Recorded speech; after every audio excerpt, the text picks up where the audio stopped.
All right, welcome to Dad's online math bulletins for the next generation. I'm Dad.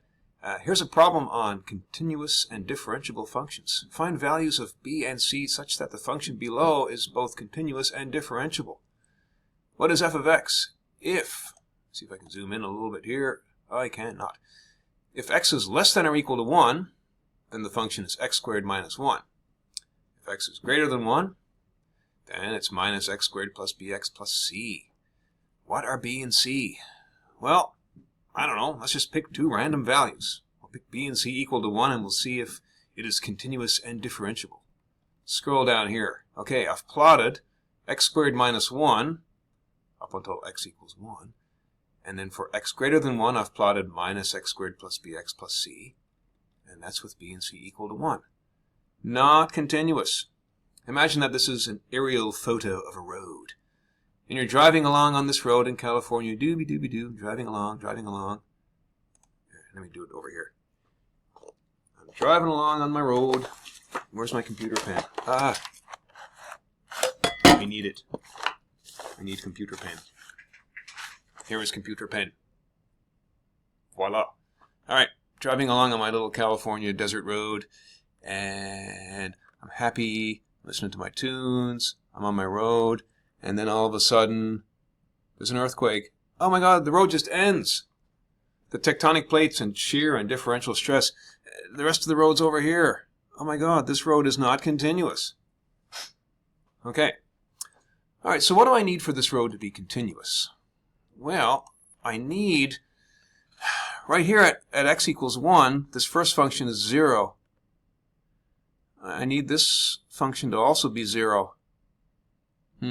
Okay, well, let's see. How can I make that happen? Well, at x equals 1, x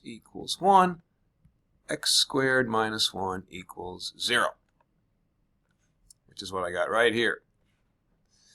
I also need, at x equals 1, I need minus x squared plus bx plus c to also be 0. So if I plug in x equals 1, I get minus 1 plus b plus c equals 0. So now I know that b plus c equals 1. All right. Doesn't quite get me where I need to go, but it's an equation that I can use. If I can get another equation in b and c, then I am golden, oh so golden. Now, what do we need for differentiability? Differentiability means that at every point there is a derivative. Right? At every point I can find a slope. Oh, by the way, if I set c equal to 0, if I go back to this other little sheet here, and if I set c equal to 0, look what happens. I end up dropping that function on the right down. And now, my road is continuous. Okay? Like, I got to make this sharp turn here at x equals 1, but at least I can follow the road. But it's not differentiable. It's not differentiable because I don't have a single slope value at every point. If I take this into my little PDF annotator here, all right, I can see that at x equals minus 2, there's the slope. At x equals minus 1, there's the slope. At x equals 0, there's a tangent line. But at x equals 1, am I going northeast? Am I going southwest? Am I going both? Am I going neither? There is no unique value of slope there. So this function is continuous but not differentiable. All right, we know that b plus c equals 1 will give us continuity. Oh yeah, if b is 1 and c is 0, b plus c is 1. The differentiability part, we need to make sure that the slopes line up. So instead of this curve coming down there and this one coming down there, we need the second curve to continue up at the same slope.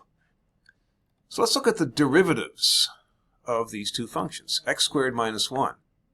d by dx of x squared minus 1 is equal to 2x.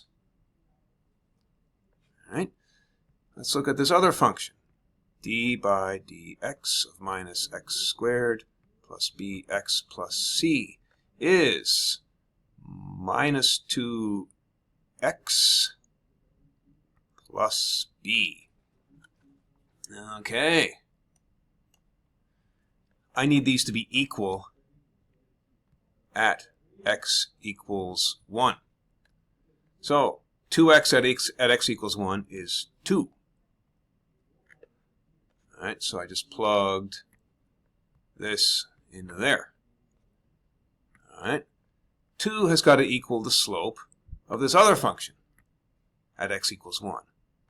And at x equals 1, minus 2x plus b becomes minus 2 plus b. Minus 2 plus b. And now I can solve for b equals 2 plus 2 is 4. Yeah, I could have done this before I subbed in. I could have said that 2x is equal to minus 2x plus b. B is equal to 4x. And I could have plugged in x equals 1 and gotten b equals 4. Anyway, b equals 4. B plus c equals 1. Therefore, c equals minus 3. What happens if I make b equal to 4 and c equal to minus 3? Okay, b equals 4. C equals minus 3.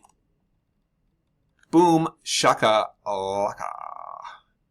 Peepsels.